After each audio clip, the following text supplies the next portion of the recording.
Hey guys, what's up and welcome back to this YouTube channel. It's your guy Igor here. Today's video is dedicated to pros and cons of buying a detached home in Calgary, Alberta, and we are on my backyard of my detached home in Calgary, Alberta, and I can tell you everything about it. What are the good parts about it and what are the bad parts about it. Now the good part about it, detached homes were actually like houses going up in price in Calgary faster than any other types of real estate.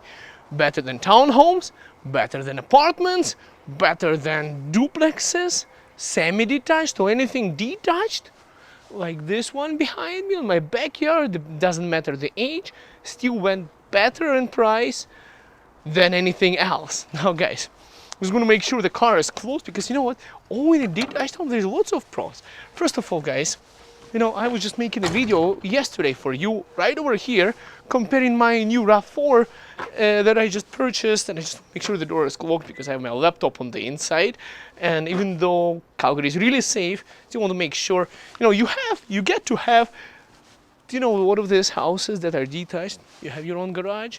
The best part about it, this is neighbor stuff. So like, see, that's their garage. They're not attached. There is space in between.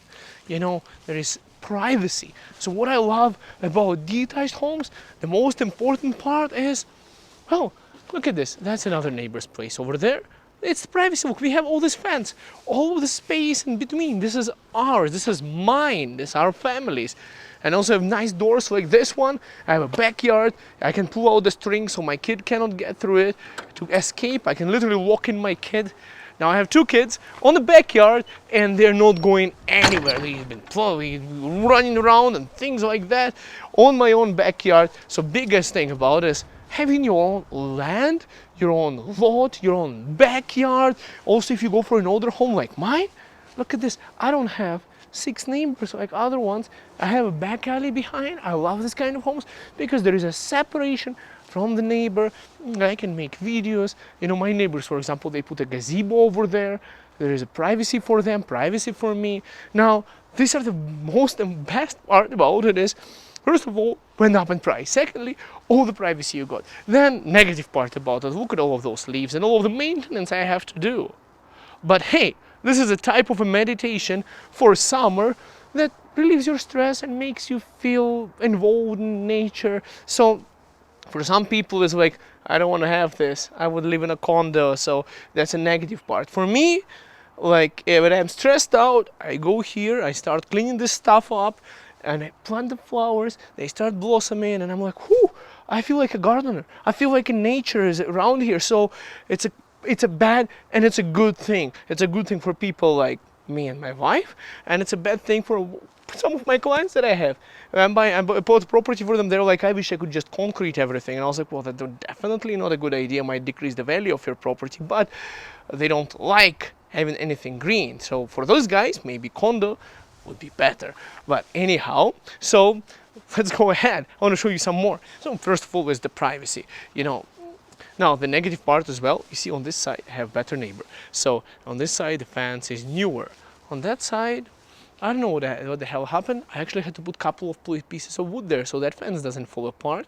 So I have to talk to that neighbor and we have to come to an agreement or something to spend some money and put a new fence over there. So having a condo, for example, a townhouse or condominium where they would take care of the fence might be a good thing. But hey, if you have good neighbors, that shouldn't be an issue. But that's kind of a pro and also a con of owning a house. So if you own a house like this, that could be a challenge because in a condo, you just have to contact the condo board. Now, because I own an older home, you see guys, this is the negative part about it. I changed the windows. I spent about $12,000 for all the windows in total, $5,000 a year ago, $7,000 this year. We changed the roof because it's an older home.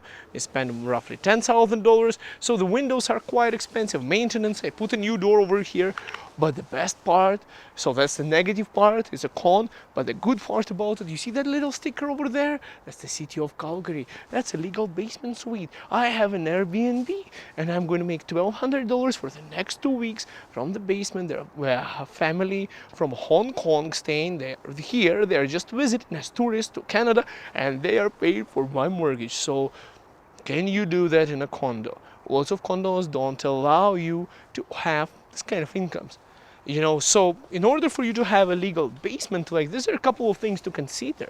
Number one is it zoned properly?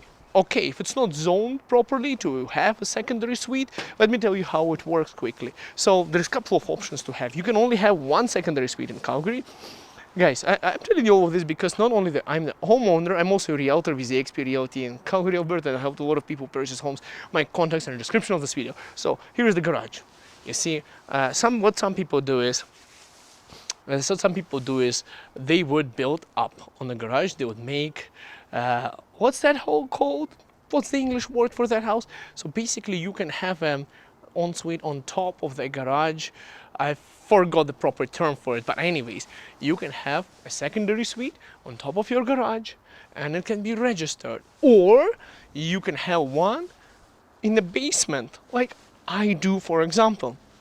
So you could have a secondary income. Now, my home wasn't zoned as RC2 zone. It was not allowing me for Airbnb income.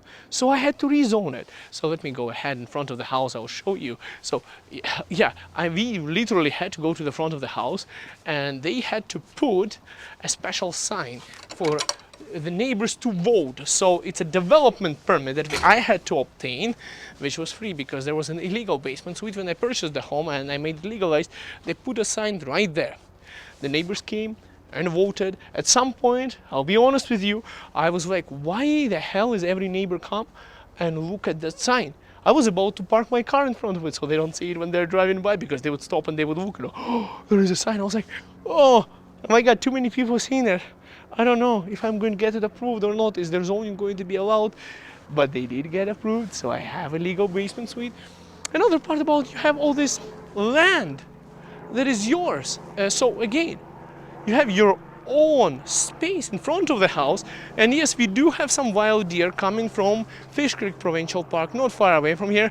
And they did fertilize my entire lawn with some nutritious poop for grass. Now, yeah, it's actually pretty beautiful when those deers come and they sit in front of your house. There was like a 6-pack of them sitting, resting over here. My kid was screaming from the window. The cat is looking. I also like to see the wildlife. Like, this is awesome. You're close to nature. I have a tree over there. Yeah, I also have an apple tree on this side. I love this. I also have this bush. I see it goes too high. I'll have to trim it this summer when with the nice chainsaw that I have. I enjoy it. It's a huge thing about owning a house. Like for me, I love fixing things up. I love the fact that I can make secondary income. I like the fact that my property went up in value by so much. Guess how much I paid for this house? Well, 3 years ago, about $460,000. How much could I sell it for? Maybe $590-ish. Right now, over 3 years, it went up significantly in price. I really enjoy this property. So, it went up in price. But did I have to spend money on it? Of course I did. I had to refinish the floors. I had to change the windows. I had to change the roof. And hot water tank leaked last year, about 6 months ago or so. So I have a new hot water tank too. But that's also could be a negative part for you if you are not handy like me and you're like, oh, I don't want to have this kind of headache and things like that. I don't want to own a house.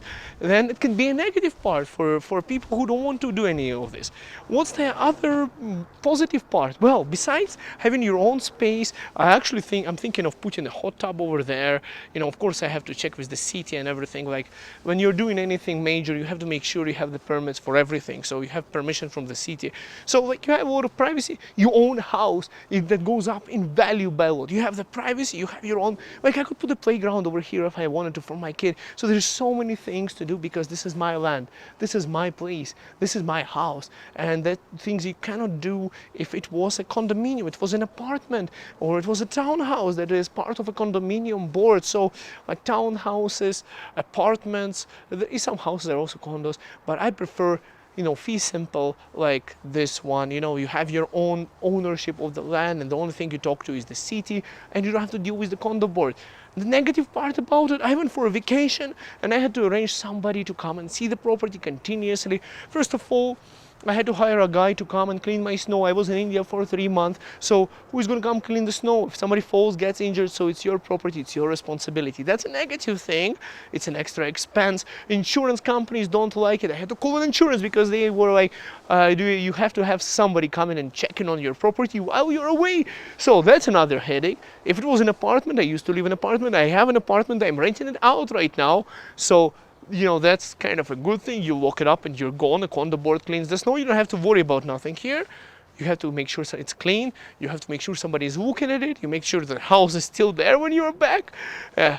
Neighbors, you can actually have good relationship with your neighbors. I had neighbors calling police on my wife playing with the cat at night because they were thinking we are getting robbed, but in fact it was Nito playing with the flashlight and the cat at some point, which is really good of them because the neighbors are great. So you can have friends, you have your own community. It's kind of awesome to own a house, but it comes with a certain cost, and also it goes up in price and value of this stuff. So like, I would definitely say that I love detached homes, and I would always want to prefer, and I want to live in a detached home. On a condos, I can make a separate video about that. For example, my tenant just recently flooded 2 units under my unit, and guess who is going to be paying for it? Me, until I figure out with the tenant, and well, I might have to take them to court, so we'll have to deal with the tenant and things like that. I have to deal with the condo board, property management company, and all the other owners, some faces that I don't even see. Like, I'm fed up of seeing them. I just have to see them because they are owners of units in that condo board. Here, it's my property, and the only people I deal with is the city or my neighbors, and I don't have to ask permission of some random people that I didn't go into a relationship or getting married with, like in my condo unit. So this kind of a thing, it's liberating to have your own house. It brings a lot of responsibilities. It gives an opportunity for an income, but brings an extra responsibility for that. And also, guys, it limits your freedom. So if you want to travel a lot, if you don't mind about privacy, you don't have a growing family, and you don't need too much space, and you're like, I'll stay in Canada, then I'll go to another place, I work from home, can't travel to other countries, you're a young couple, I would say condo might be for you. But this is pros and cons of owning a house. It's for you to decide. I also have lilacs, like these things that look really ugly right now. They flower and they look freaking awesome. I love having my own house, and also I feed the birds, and I also keep nuts, hazelnuts. I keep nuts here almost every morning on one of this and one there, and there is a black squirrel comes in, takes them, and then the squirrel starts hiding them in the random places. Some were here, so like, I love this. It's awesome. I wanted to get a chicken coop as well, because in Calgary you're actually allowed to have up to 3 chickens if you check with the city of Calgary, but my wife didn't allow me. She's like, no, you're not getting a chicken coop. Okay, I wanted to have some homemade organic eggs. Guys, see you next video. Thank you so much for watching, and I hope this explains to you the pros and cons of having your own home. It's awesome, but of course it's more expensive, and there are certain limitations with that. So guys, see you next video. Bye for now. Have a good one.